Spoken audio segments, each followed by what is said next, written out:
Everyone, so we are starting the first episode of our show, and our first guest is the Piyush Sharma. Hello Piyush ji, hello कैसे हैं sir, आप? कैसे हैं आप? बहुत बढ़िया। बहुत अच्छा लगा आप हमारे शो में आया, शो की शान बढ़ाएं। थैंक यू तो थैंक यू। पहले अपने बारे में कुछ जनता को बताइए प्लीज़, इंट्रोडक्शन दीजिए। मेरा नाम पीयूष शर्मा है। मैं बेसिकली शिमला से बिलोंग करता हूँ और मैंने अपनी एजुकेशन जो कि 12th तक थी वो मेडिकल में करी है गवर्नमेंट सीनियर सेकेंडरी स्कूल देहा से। उसके बाद मैंने अपनी बैचलर्स की पढ़ाई पीजी कॉलेज सोलन से करी है। उसके बाद मैंने बीएड भी करी है जो कि मैंने Himachal Institute of Education Jatoli Solan से करी है। और अभी मैं सिल्ब शून्य Institute of licence and Solan से एमएससी बॉटनी का कोर्स कर रहा हूँ। ओके, तो हम ये पॉडकास्ट क्यों शूट कर रहे हैं? हम ये पॉडकास्ट इसलिए शूट कर रहे हैं क्योंकि यूथ के लिए है। हम आने वाली यूथ को ये बताना चाह रहे हैं कि क्या क्या दिक्कतें आ सकती है और क्या क्या इसके सॉल्यूशन होते हैं। मतलब ये पॉडकास्ट रहेगा ज़बरदस्त, तो बने रहिए हमारे पॉडकास्ट के साथ। और हमारा पहला सवाल रहेगा पीयूष जी से कि फर्स्ट ऑफ ऑल आपने बीएड की है, क्या एक्सपीरियंस रहा आपका? अगर बात बीएड की करें, बीएड एक ऐसा कोर्स है जिसमें हम बात करें कि जिसमें आप अपनी लाइफ मतलब कि अपना खुद का बचपन देख सकते हैं कि अब हम इतने बड़े बड़े हो चुके हैं। जब आप एक स्कूल में पढ़ाने जाते हैं तो वहाँ पे क्या होता है कि आपके जो बच्चे, जैसे कि जिस टाइम आप 6th क्लास की एज में थे उस टाइम आप देख पा सकते हैं अपने आप को ज्यूम कर सकते हैं उस फेज़ में कि मैं 6th क्लास में ऐसे था, मेरी हरकतें ऐसी थी। अब आजकल की जनरेशन की हरकतें कैसी हैं, ये जो मतलब कि मोस्ट जो मतलब को मस्त जो अच्छी मतलब चीज़ लगती है मुझे बीएड में, जो अच्छी चीज़ जो सीख सकता है इंसान। ओके, तो कुछ ऐसे 3 एक्सपीरियंस जो आपको बताना चाहें लोगों को जो आपके रहे बीएड में, और 3 ऐसे पॉइंट जो आप देना चाहें कि बीएड वाले बच्चों को भी। देखो, बीएड में एक्सपीरियंस, सबसे बड़ा एक्सपीरियंस यही है कि आप मतलब कि बच्चों से जाके अटैच हो सकते हैं। मतलब कि अब ऐसे बच्चे अब अगर आप प्राइवेट स्कूल्स की बात करें, अब आप इधर उधर देखते हैं हर जगह पे, यहाँ पे प्राइवेट स्कूल्स का ही बोलबाला रहा है। लेकिन जो बीएड है एक मतलब कि जैसे गवर्नमेंट की है, एचपीयू से चल रही है, तो फिर उसमें जो टीचिंग प्रैक्टिस जो होती है वो गवर्नमेंट स्कूल्स में लगती है। तो फिर उसमें क्या होता है कि जैसे हम 4 महीने के लिए उसमें टीचिंग प्रैक्टिस में जाएंगे तो आप डायरेक्ट इंटरेक्ट कर सकते हैं बच्चों के साथ। जो मैंने आपको पहले बताया कि बच्चों को जानने का मौका मिलता है, क्योंकि हमारी वाली जनरेशन और आज की जनरेशन में जो कि बच्चों के बीच में फ़र्क है वो बहुत ही ज़्यादा है। मतलब कि अब हम उस ज़माने के लोग, जब हम टाटों पे बैठा करते थे, इंफ्रास्ट्रक्चर की कमी होती थी। एक ही कमरे में 2 क्लासेस, इधर को 6th की क्लास बैठी है, इधर को 7th क्लास बैठी है। अब कितनी ज़्यादा डेवलपमेंट हो गया। आप सरकारी स्कूल की बात करें, मेरी teaching practice government senior school कोठों में थी, तो कोठों में आप देखेंगे 6:2+2 वो स्कूल है, आर्ट्स है वहाँ पे। ये सारी चीज़ें मतलब कि अगर हम बात करें तो मतलब हमारे टाइम में होती थी। अब ये नई चीज़ें हमारे को सीखने को मिल रही है। फिर नेक्स्ट चीज़ की आप नई नई चीज़ें बच्चों को सिखाते भी है और नई नई चीज़ें बच्चों से सीखते भी है, क्योंकि मतलब कि आजकल की जनरेशन से कुछ सीखना। क्योंकि अगर हम बात करें छोटे छोटे बच्चे जो कि मतलब अभी की स्कूल लाइफ में, मतलब कि स्कूल लाइफ में, अब जैसे कि जो बच्चे 2री 3री में पढ़ते हैं, मतलब कि 2nd 3rd या ऑनवर्ड्स पढ़ते हैं, या उससे छोटे बच्चे की बात करें जो कि 2 साल के, जो बिना रील्स देखे आजकल अगर फ़ोन देखे रोटी भी नहीं खाते, बस मतलब कि रील्स चल रही है, उसमें बस खाना खा रहा है, एक बाइट जा रहा है, फिर रील्स देख रहा है। और माँ बाप भी प्रोत्साहन दे रहे हैं इस चीज़ को, क्योंकि वो इसलिए प्रोत्साहन दे रहे हैं ना, क्योंकि उनको स्ट्रगल नहीं करना पड़ रहा है। हमारे टाइम में टीचर्स पेरेंट्स को क्या स्ट्रगल करना पड़ता था, एक थप्पड़ दे दो रोटी अंदर। अब ये स्ट्रगल नहीं देखने को मिल रहा है। अब क्या है, फ़ोन पकड़ा दो, अब जिसको अपना काम करना है। क्योंकि अब ऐसा भी हो चुका है ना कि अब जो पेरेंट्स हैं वो क्या है, अपने बच्चों को लेके शहर की तरफ को मूव कर रहे हैं। गांव में दादू दादी अकेले हैं, मतलब कि आगे जो बच्चे, क्योंकि जॉब्स है, पैसा का अर्निंग सोर्स तो शहर नहीं है, तो शहर में वो शिफ्ट कर गया। अब वहाँ पे वो 2 ही लोग हैं, पति पत्नी और उनका फिर एक बच्चा हो गया। तो वो बच्चे का ध्यान रखेंगे कि अपने ऑफिस का काम देखेंगे, क्योंकि पैसा तो कमाना ही है, सबसे इम्पोर्टेंट थिंग तो आजकल मनी है। तो फिर इस वजह से क्या कर रहे हो कि अपना काम करना है, बच्चों को थोड़ी संभालेंगे, तो बच्चों के हाथ में फ़ोन पकड़ा रहे हैं। सिंपल सी बात है, बच्चों के हाथ में फ़ोन पकड़ा दिए तो उससे क्या हो गया कि वो मतलब कि उनका काम भी हो रहा है और बच्चे अपना इंजॉय कर रहे हैं। ये वाली सारी चीज़ें हैं। ओके, तो आपको बेसिकली क्या लगता है कि जैसे हम बच्चों को फ़ोन दे रहे हैं तो उससे क्या इम्पैक्ट आ सकता है, पॉजिटिव और नेगेटिव बोथ? मेरा ये मानना है कि अगर अभी एआई का टाइम चल रहा है तो दोनों चीज़ें मतलब कि इस चीज़ में इन्वॉल्व कर रही है। जैसे कि अगर हम बात करें तो इसमें दोनों चीज़ें ऑन करी। जैसे कि अगर आप पॉजिटिव इम्पैक्ट की बात करें, क्योंकि एआई का ज़माना है, हर एक चीज़ फ़ोन से, अगर जिसको मतलब कि बोलते हैं ना कि बेवकूफ़ इंसान, कह सकते हैं बेवकूफ़ इंसान जिसको फ़ोन चलाना नहीं आता। हाँ। हर एक चीज़ फ़ोन से। हाँ। अगर आप फ़ोन आपके पास है, अगर तो चलो फ़ोन है, इंटरनेट है, तो आप जल्दी पेमेंट करनी, आजकल कितना UPI का वो चल रहा है। किसी भी आप दुकान में जाओ, एक दिन मैंने ATM से कैश निकाला 500 रुपीज़, तो मैं एक जनरल शॉप चला गया कि मैंने कहा मुझे खुले देना है। बोलो सर आजकल कैश ही कोई नहीं देता, क्योंकि UPI चल रहा है, बैंक में भी दिक्कत आ रही है, बैंक को भी दिक्कत आ रही है, ये सारी चीज़ें हो रही है। और जैसे नेगेटिव इम्पैक्ट्स हो गए, अब ज़्यादा लत लगनी, जैसे कि हम अभी देखते हैं कि जिस टाइम में अपने मतलब कि लॉकडाउन की टाइम है, उस टाइम गेम्स का बहुत ज़्यादा चला था, फ्री फायर हो गया, PUBG, तो उसमें बच्चों ने मतलब क्या किया, उनको पढ़ाने के लिए फ़ोन दिए, उन्होंने क्या तबाही मचा दी। उन्होंने तो भाई गेम्स तो खेली, लेकिन उन्होंने क्या किया कि बहुत ज़्यादा पैसा जो है, मतलब पेरेंट्स के ATM कार्ड्स वगैरह से उन्होंने पैसा खर्चना शुरू कर दिया। उन्होंने वो उसमें फ्री फायर में होता है कुछ ड्रॉप्स करके, कुछ उन्होंने पैसे डाल के वो डायमंड्स बाय करना। इसमें मतलब काफ़ी मैंने न्यूज़ भी सुनी, और चलो रियल एग्जांपल भी देखे हमने अपने गांव वगैरह में, जहाँ पे बच्चों ने 15 से 20 हज़ार तक रुपया जो है उसमें खर्च किया। या एक खबर तो मेरे ख्याल लाखों की भी आई थी कि पता नहीं, मुझे याद नहीं है, कि बच्चे ने उसके लिए वापस पैसे मांगे और खाता ही खाली कर दिया 3-4 लाख का। यही ना, नेगेटिव इम्पैक्ट्स भी है, पॉजिटिव इम्पैक्ट्स तो है, लेकिन नेगेटिव इम्पैक्ट ज़्यादा है इस चीज़ के। पॉजिटिव तो है, आजकल की जनरेशन AI वाली है, तो मतलब कि ये तो बहुत ज़्यादा ज़रूरी हो चुका है यहाँ पर, कि मतलब कि फ़ोन की नॉलेज होना बहुत ज़्यादा इंपॉर्टेंट है।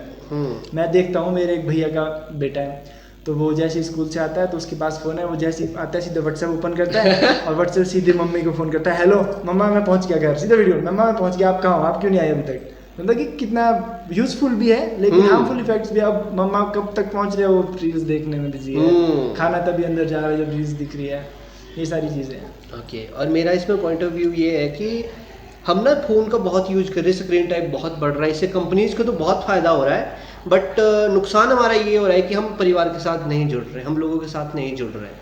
और जब हम लोगों के साथ नहीं जुड़ रहे हैं तो हमें एक डिप्रेशन या अकेलापन फील हो रहा है, और उससे हम जब लोगों से बात ही नहीं कर रहे, तो लोगों से बात करना नहीं आ रहा, हम झिझक रहे हैं, और उससे एक डिप्रेशन या अकेलापन फील हो रहा है। इसके आपके लिए क्या राय है? देखो आजकल जैसे कि हम बता रहे हैं AI का जो ज़माना चल रहा है, अगर आप इंस्टाग्राम ओपन करेंगे, जैसा आपका मूड है वैसे उसमें रील्स आनी स्टार्ट हो जाती है जनरल, क्योंकि आप जैसे गूगल पे कुछ भी सर्च करते हैं, जैसा कि देखते हैं कि गूगल पे कुछ कर दिया कि सैड स्टोरी, सैड सॉन्ग कुछ भी, उसी के हिसाब से आपकी इंस्टाग्राम की रील्स आनी शुरू हो जाएगी, उसी हिसाब से आपका सारा सिस्टम चलेगा। उस हिसाब से इंस्टाग्राम पे आप रील्स देख रहे हैं, आपका दिल टूटा है तो फिर दिल टूटा ही रील्स आ रही है, इस कारण डिप्रेशन में लोग ज़्यादा जा रहे हैं। और जो कि यंग जनरेशन है, अभी यूथ है, चलो हम भी यूथ ही, हम लोग हो चुके हैं, हम भी यूथ ही है, लेकिन जो अभी यंग जनरेशन की बात कर रहा हूँ, मतलब कि जो अभी 6 to 10th में, ये यंग जनरेशन है, बहुत ज़्यादा यंग, उनका भी अभी यही वाला सेटअप चला है कि बस घर में बता नहीं पा रहे, बात करने की झिझक है, सबसे इम्पोर्टेंट बात करने की जगह बोल नहीं पा रहे घर में, इमोशंस को शो नहीं कर पा रहे हैं, वही। और फिर दूसरा चला है नशा। नशा तो आजकल चिट्टा वगैरह कितना ज़्यादा चल रहा है, ये तो चलो हम लोग तो चलो समझदार है, हम लोग इन चक्करों में नहीं पड़े, पेरेंट्स बैकग्राउंड या जो भी पेरेंट्स बैकग्राउंड का भी बहुत ज़्यादा इफेक्ट करता है, लेकिन सबसे ज़्यादा इफेक्ट करता है कि आप खुद कैसे उस चीज़ को ले रहे हो। अगर आपके अभी हम यहाँ पे 10 लोग बैठे होते हैं, 10 लोग में से 8 लोग नशा करें, अगर हम 2 भी उसके साथ नशा करने लगे, तो इसमें किसकी गलती है, हमारी है, उनकी थोड़ी, होता है हमारे को ज़बरदस्ती नशा करवा रहे हैं, ये सारी चीज़ें हैं। तो move on to the next topic, और अब थोड़ा दिलचस्प माहौल होने वाला है। गाने सुनते हैं आप? गाने थोड़े थोड़े सुनता हूँ, आई लव ओल्ड सॉन्ग्स। 3 आपके फेवरेट गाने या सिंगर्स तो एक तो मैं बताना चाहूँगा, ये राहतें ये मौसम, हाँ ये मेरा फेवरेट सॉन्ग है। और मेरा एक फेवरेट सॉन्ग आजकल उनका लता मंगेशकर का है शायद, कि आजा पिया तो है प्यार दो, ओ आजा पिया तो है प्यार दो, गोरी भैया तो पे वार दूं। ओहो, और कोई? और बाकी पहाड़ी सॉन्ग ज़्यादा अच्छा सुनना पसंद। और singer just Kuldeep Sharma. Oh nice. और अगर बॉलीवुड में कोई देखे तो कौन सी मूवी चल रही है आजकल आपकी? आजकल सैयारा। मैंने देखी नहीं, लेकिन मैंने बहुत ज़्यादा सुना सैयारा के बारे में। मैंने भी नहीं देखी, लेकिन मैंने अपनी फ्रेंड से पूछा था, वो कुछ स्टोरी बता रही थी कि वो कुछ लड़की बहरी और बाद में भूल जाती है, कुछ याददाश्त चली जाती है उसकी। ओहो, कुछ ऐसा इसमें स्टोरी है, लेकिन मुझे व्यक्तिगत नहीं पता, मैंने मूवी नहीं देखी है, लेकिन सुनने में आई काफ़ी अच्छी मूवी। ओके, तुम हो तो हाँ। तुम हो। तो move on to the next topic Piyush भाई। तो मेरा सवाल ये था कि आपको लोग इतना पसंद क्यों कर रहे हैं भाई? आप में ऐसी क्या क्वालिटीज है जिसके लिए हर इंसान कह रहा है कि Piyush is best, Piyush is best, चाहे मैम हो, चाहे क्लास हो, चाहे कोई भी हो, पीयूष भाई इज बेस्ट। तो लोगों को भी जानना है कि हम ऐसा क्या करें जो पीयूष जैसे क्वालिटी हमारे में। डिपेंड करता है आप मतलब किसी इंसान को किस पर्सपेक्टिव से देख रहे हैं। ओके, ठीक है, आपका नजरिया मेरे प्रति क्या है, आप मुझसे किस तरह से बात करें। अगर आप मेरे से प्यार से बात करें तो ऑब्वियस सी बात है मैं आपसे बहुत ज़्यादा प्यार से बात करूंगा। ठीक है, अगर कोई मेरे को गालियाँ दे के बात कर रहा है तो मतलब गाली के लिए गाली है, सिंपल सी बात है। गाली के लिए गाली भी है, प्यार के लिए प्यार भी है, ताली है, ताली के लिए ताली। हाँ। ये सारी चीज़ें अपना अपना पर्सपेक्टिव है, कौन कैसे देख रहा है, ये सारी चीज़ें डिपेंड करती है। लाइफ के ऐसे कोई मोमेंट जो आपके लिए सबसे दुखदाई हो या जिसमें आप सबसे ज़्यादा लो फील किया? दुखदाई मोमेंट्स तो चलो क्या जो मतलब डेवलपमेंट वाला कह सकते हैं, हमने तो कोई स्ट्रगल नहीं किया है बचपन से ही, हमने कोई स्ट्रगल नहीं किया है। लिटरली मैं बताऊँ, मैंने तो कोई स्ट्रगल नहीं किया, लेकिन हमारे पेरेंट्स ने बहुत ज़्यादा स्ट्रगल किया है। पिताजी हैं, सॉरी मेरे पिताजी हैं, उनके जो पिताजी थे तो उनका देहांत हो गया था जब मेरे पिताजी मतलब कि 2 साल के थे। तो उनके बाद फिर मतलब कि उनका जो मतलब होता ही है बाप का साया मिट जाना। हाँ, बाप ही नहीं है। अब अभी हम कुछ करें, हमारे को पैसे चाहिए, हम फोन करते हैं पिताजी पापा पैसे दो, पापा पैसे दो, गूगल पे करो, हाँ। पैसे सेंड करो, पेमेंट आ जाती है उस टाइम। मतलब कि अब बाप का नहीं होना। उसके बाद उन्होंने काफ़ी स्ट्रगल किया, अपनी पढ़ाई खुद ही करी है, ऑलमोस्ट बोल सकते हैं खुद ही करी है, खुद पैसा कमाया, शॉप में जॉब करी है। फिर उसके बाद उसको हमारे अखरोट खोड़ पहाड़ी भाषा में खोड़, तो उन्होंने क्या किया कि अखरोट इकट्ठे किए। मतलब ऐसे शाम को स्कूल से आना, पढ़ाई कभी नहीं छोड़ी, स्कूल से आना, उसके बाद अखरोट के पेड़ के नीचे अखरोट इकट्ठे करने, उसको बेचना, उसके बाद मतलब पैसा उससे कलेक्ट कर करके इस तरह से शॉप में जॉब कर करके पैसा कलेक्ट किया। उसके बाद फिर वहाँ से वो उन्होंने अपना मूवमेंट किया कि अब मुझे शास्त्री करनी है। बस तो हो गया, 10th हो गया, उनको शास्त्री करनी है। उसके बाद वो शास्त्री करने गए, फिर वो 16 है, वो उधर ही है, मुझे याद नहीं है, पर शास्त्री उनकी सोलन से हुई ना लास्ट ईयर। ये वाला कॉलेज ही होगा, संस्कृत कॉलेज सोलन। तो यहाँ से उनकी शास्त्री कंप्लीट हुई है। उसके बाद वो काफ़ी साल यहाँ चंबा घाट में एक मंदिर है, दुर्गा माता मंदिर, आप 4 लेन के नीचे वाली साइड पे, राइट साइड आप देखेंगे दुर्गा माता मंदिर, तो वहाँ पे वो कोई 5 साल रहे हैं। अरे वाह, वहाँ पे 5 साल रहे हैं। उसके बाद उनकी गवर्नमेंट जॉब लग गई है, शादी भी हो गई इसी दौरान, बीच में 1998 में शायद 97 में शायद शादी हो गई उनकी। उसके बाद फिर वैवाहिक जीवन भी, उसके बाद सरकारी नौकरी भी लग गई। बोले तो मम्मी लकी सौभाग्यशाली होता है। तो बहुत कष्ट रहे आपके पापा के जीवन में, और उससे आपने काफ़ी कुछ सीखा होगा। बहुत ज़्यादा, मतलब कि पेरेंट्स ही आपके मतलब कि इंस्पिरेशन होते हैं सबसे बड़े, क्योंकि आप उन्हीं को देख के बढ़ते हैं आगे। ओके, तो आप एमएससी कर रहे हो है ना? तो आपने सिल्व ही क्यों चुना और बॉटनी ही क्यों? देखो, सबसे पहली बात जो कि मैंने जो मतलब कि रिव्यूज़ लिए यहाँ से, मेरी जो क्लासमेट थी ज्योति किरण, ज्योति चमनाई उसका ऐसे नाम है कि ज्योति किरण, ओके ऐसे, तो वो मेरी ग्रेजुएशन में क्लासमेट थी। तो फिर उसके बाद उसने मुझे रेफरेंस दिया कि एमएससी बॉटनी यहाँ से हो सकती है। पहले मेरा इतना ज़्यादा इंटरेस्ट नहीं था बॉटनी में। ओके, आपने जूलॉजी बीएससी जूलॉजी में मेजर था ना आपका? ठीक है। लेकिन उसके बाद जब ज्योति ने यहाँ बताया, मैंने एचओडी मैम से बात करी यहाँ पे आके, एचओडी मैम ने जिस तरह से मुझे कन्वे किया, जिस तरह से मुझे गाइड किया, मतलब कि कोई भी मतलब कि अगर यहाँ पे मैम से बात करें, मैम जिस तरह से गाइड करते हैं, the way she interact with students, क्योंकि वो हमेशा मतलब कि अब 1 साल हो चुका है, जिस तरह से वो गाइड करते हैं, जिस तरह से हमें बताते हैं, जिस तरह से समझाते हैं, जिस तरह से उन्होंने हमें गाइड किया कि एमएससी बॉटनी हमें क्यों ऑप्ट करनी चाहिए, सबसे ज़्यादा क्यों ऑप्ट करनी चाहिए, वो बात उन्होंने समझाई। और सिर्फ के बारे में बताया, सिर्फ एक बहुत अच्छा इंस्टीट्यूट है यहाँ पे, एक तो नियर बाय है, सबसे बड़ी बात है कि सोलन से नियर बाय है, आपका कोई भी ट्रैवलिंग एक्सपेंसेस नहीं लगेगा। जैसे मैं बीएड कर रहा था चिटोरी से, तो ट्रैवलिंग एक्सपेंसेस लगता है, चलो कम ही लगता है, 10 रुपये किराया लगता था, 20 मतलब दिन के हो गए, तो इस हिसाब से यहाँ पे तो ट्रैवलिंग एक्सपेंसेस है ही नहीं, तो बिल्कुल नियर मार्केट है, लोग पैदल आके सिर्फ पहुँच सकते हैं। और जैसे कि एचपीयू में बोलते हैं कि एचपीयू में बहुत अच्छी पढ़ाई होती है, एचपीयू की पढ़ाई नहीं करी, ये भी एचपीयू से कम नहीं है, एचपीयू से एफिलेटेड है, प्राइवेट इंस्टीट्यूट और पास है सबसे ज़्यादा कि एचपीयू। अगर जिसने शिमला से सोलन से शिमला पढ़ने जाना है, वो सोलन में यहीं से ही ऑप्ट कर सकता है, एमएससी बॉटनी पढ़ाई कर सकता है, सिर्फ ज्वाइन कर सकता है। काफ़ी अच्छा इंस्टीट्यूट है, अभी तो एडमिशन्स भी चल रही है सिल्व में। ओके, हाँ, इसमें मैं अपना पॉइंट भी ऐड करना चाहूँगा कि मैं भी सिल में इसीलिए आया था क्योंकि मेरे पापा ने कहा था कि बॉटनी करना है, और मैं उनको भी था कि बॉटनी लेना, ममता पठानिया मैम जैसे अच्छे हैं, या उनसे बड़ा, क्योंकि मेरी बहन ने भी एमएससी यहीं से की है, तो मेरा भी थोड़े डाउट्स थे, बट मैम ने सारे डाउट्स डाउट्स क्लियर किए, तो बढ़ते हैं अगले क्वेश्चंस की तरफ। और आप चाहें तो आप भी एडमिशन एमएससी बॉटनी चिल में ले सकते हैं। तो move on to the next point, relationship कैसे रहे आपके? अरे ये नहीं पूछना चाहिए था। ये नहीं पूछना था। तो कैसे थे भाभी जी? एक्स भाभी अच्छे थे, साहब। अच्छे थे, अच्छे थे, हाँ। और बस दैट्स इट। अच्छा, हुआ क्या था, क्यों नहीं चल पाया आपका? इतने अच्छे इंसान हो आप, क्या कमी रही उसके पास? बस छोड़ के चली गई। ओके। तो अभी आपके जीवन में क्या चल रहा है? पुरानी बातों को छोड़ो। अभी जीवन में एमएससी बॉटनी थर्ड सेमेस्टर चल रहा है जो currently we are podcasting Hitesh बहुत कुमार बढ़िया। सावटली and our specialist here Shivam, cameraman, DOP of DOP our podcast our podcast. तो अच्छा, और एमएससी के बाद आपको क्या लगता है कि आप क्या करोगे? अभी तो आपको जैसे पता है कि जो कि कमीशन आया है, तो ये तो कमीशन की तैयारी चल रही है। और साथ ही में बात करें तो नेट की तैयारी भी मतलब कि एमएससी के साथ साथ जो चलती रहती है वो भी चल रही है। इसके बाद यही है कि जॉब ही करनी है, ये नहीं कि जॉब ही करनी है, जॉब करनी है क्योंकि अच्छी जगह पे जॉब करनी है। तो कमीशन आने वाला है, देखते हैं कमीशन कैसा रहता है, उसके बाद ही पता चलेगा कि फ्यूचर का क्या है क्या।